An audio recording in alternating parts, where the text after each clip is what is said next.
Gita Quran similarity इस channel से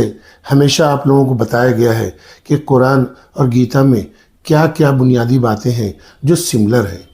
बिलाशुबा जब हम छोटी छोटी बातों को पकड़ेंगे तो हमें कोई सिमिलरिटी नज़र नहीं आएगी, मगर गीता और कुरान के जो बुनियादी और बेसिक बातें हैं वो तकरीबन मिलती जुलती हैं। इसी आधार को लेके मैंने गीता कुरान सिमिलरिटी चैनल के द्वारा आप लोगों को हमेशा बताया है कि क्या कुछ गीता और कुरान में सिमिलर है। इसका हेतु सिर्फ और सिर्फ ये है कि हमारा भारत देश जो इतना महान है, वहाँ हर वक्त कभी न कभी हिंदू और मुस्लिम ये दोनों समुदाय में धर्म को लेकर हमेशा कुछ न कुछ झगड़ा फसाद होते रहता है, नफरत फैलते रहती है या फैलाई जाती है। तो मेरी कोशिश मेरे साथियों, मेरे घर को लेकर ये रही है कि किसी तरीके से मैं लोगों को समझाऊं और बताऊं कि गीता कुरान की बुनियादी बातें सेम है। वही धर्म जो गीता का है वही दीन कुरान शरीफ में भी है, और दीन और धर्म का लक्ष्य एक ही है कि हर इंसान, चाहे वो हिंदू हो चाहे मुस्लिम हो, वो अपनी हैसियत भर जितना हो सके कल्याणकारी कर्म करे, यानी आमाल स्वालिह करे, यानी कि हर वो काम करे जिसमें सब पशु पक्षी प्राणी और तमाम इंसानों की भलाई हो, और ऐसा काम ना करे जिससे दूसरे किसी भी प्राणी या मानव को तकलीफ हो। यही हेतु और लक्ष्य दीन का है। लेकिन ये कब होगा, ये काम हम कब करेंगे? जब हमारे अंदर एक सोच पैदा होगी, और वो सोच धर्म ये बताता है, गीता का और कुरान का दीन ये बताता है कि जब हमारे दिमाग में, हमारी सोच में ये बात आ जाएगी कि हाँ, कोई एक निराकार परमात्मा, कोई ओम है, या कोई ना दिखाई देने वाला खालिक और मालिक अल्लाह है जो सब कुछ देख रहा है, सुन रहा है, समझ रहा है और हमारे कर्मों का हिसाब रख रहा है, और वो यहाँ भी हमारे बुरे कर्मों का दंड देगा। और मृत उपरांत जीवन में हमारे शरीर में, हमारे जिस्म में एक रूह है जिसको फिर से नया शरीर देकर मृत उपरांत जीवन में, आखिरत की ज़िंदगी में हमारे बुरे कर्मों का दंड भी देगा, जो नर्क की शक्ल में होगा, और ये दंड अविनाशी होगा। इसी तरीके से दोनों ग्रंथों में लिखा है कि इस आत्मा को नया शरीर देकर मृत उपरांत जीवन में, आखिरत के जीवन में, यानी परलोक के जीवन में हमारे तमाम अच्छे कर्मों का जो हमने लोगों की भलाई और सलामती के लिए किए हैं, उसका अविनाशी फल और अज्र स्वर्ग की शक्ल में, जन्नत की शक्ल में हमें एक निराकार परमात्मा ज़रूर देगा। बस इतनी छोटी सी ये 3 बातें हैं जो कुरान और गीता में बताई गई है। इन्हीं बातों को और विस्तार से समझाने के लिए मैंने भगवत गीता का उर्दू में और हिंदी में अनुवाद किया।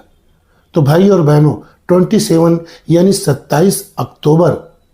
वो दिन है, एतवार का दिन, संडे का दिन है। शाम में एक प्रोग्राम रखा जा रहा है। मेरे गीता का अनुवाद इन दोनों बुक्स को रिलीज़ किया जाएगा। एक बुक जो उर्दू में है, जो तकरीबन 600 पन्नों की है, जिसका नाम है भगवत गीता कुरान की रोशनी में, और दूसरी किताब हिंदी ज़बान में है, वो भी 600 पन्नों की है, जिसका नाम है भगवत गीता कुरान के प्रकाश में। इन दोनों किताबों की रिलीज़ 27 अक्टूबर संडे के दिन शाम में होगी, और जगह होगी एटीटी हाई स्कूल, जहां मैंने तालीम हासिल की है। उर्दू और हिंदी भगवत गीता का जो मैंने अनुवाद किया है, इसमें संस्कृत श्लोक ओरिजिनल मौजूद हैं, और हर श्लोक में कितने वर्ड हैं वो भी अलग से लिखे हुए हैं, और हर एक का उर्दू और हिंदी में वर्ड टू वर्ड ट्रांसलेशन भी है, जिससे हमारे हिंदू भाई बहन और मुसलमान भाई बहनों को समझ में आएगा कि कुरान के दृष्टिकोण से हर संस्कृत वर्ड का और श्लोक का क्या कुछ अर्थ होता है।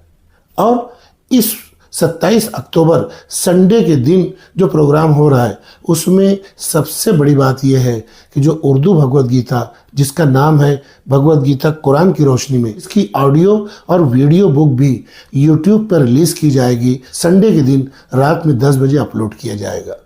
कुरान के नज़रिए और दृष्टिकोण से लिखा हुआ अनुवाद पहली दफ़ा भारत देश में लोगों के सामने आएगा। तमाम वो लोग जो उर्दू जानते हैं, चाहे वो हमारे देश के हों, चाहे पाकिस्तान के हों, चाहे ईरान इराक के लोग हों या दुबई के लोग हों, सभी के सामने एक आसान और सलीस कुरान के दृष्टिकोण से लिखा हुआ अनुवाद दुनिया में पहली दफ़ा लोगों के सामने आएगा कि इस प्रोग्राम में बड़े बड़े साधु संत और उलमाए कराम आ रहे हैं। कोई भी पंथ का ऐसा हिंदू स्कॉलर नहीं है जिसने इस अनुवाद की तारीफ नहीं की है और इसको अप्रिशिएट नहीं किया है। और बिल्कुल इसी तरह बड़ी खुशी की बात है कि मुस्लिम समाज के भी हमारे मालेगांव के मुफ्ती इस्माइल साहब, मौलाना उमरैन साहब, दोनों जमातुल उलमा और दीगर जितने भी मसलक हैं और जमातें हैं जैसे जमात इस्लामी, कुल जमाती तंजीम और इसी तरीके से और जितने भी मसलक हैं, इस काम को सराहा है, अप्रिशिएट किया है और इस इतवार को होने वाले प्रोग्राम में सभी लोग आ रहे हैं। तो ये प्रोग्राम हिंदू मुस्लिम एकता के लिए, इस महान भारत देश की एकता और अखंडता के लिए, इस भारत देश को आध्यात्मिक लेवल पर प्रोग्रेस देने के लिए किया जा रहा है। इस प्रोग्राम में यूट्यूब पे उर्दू भगवत गीता को अपलोड करने के लिए ब्रह्म कुमारी वीना दीदी आ रही हैं, जो कि गीता की बहुत बड़ी स्कॉलर है। इसी तरीके से जो उर्दू बुक होगी इसको रिलीज़ करने के लिए मौलाना जलालुद्दीन कासमी साहब आ रहे हैं, जो संस्कृत के विद्वान भी हैं और कुरान के हाफिज़ भी हैं और आलिम भी हैं। और इसी तरह हिंदी बुक भगवत गीता कुरान के प्रकाश में इसके विमोचन के लिए दिल्ली से डॉक्टर रेखा व्यास, जो चारों वेदों की अनुवादक हैं, वो भी आ रही हैं और उर्दू भगवत गीता का जो टाइटल होगा उसके इजरा और उसकी अनवेलिंग करने के लिए हमारे शहर के साबिक एसपी जनाब कड़ासने साहब आ रहे हैं।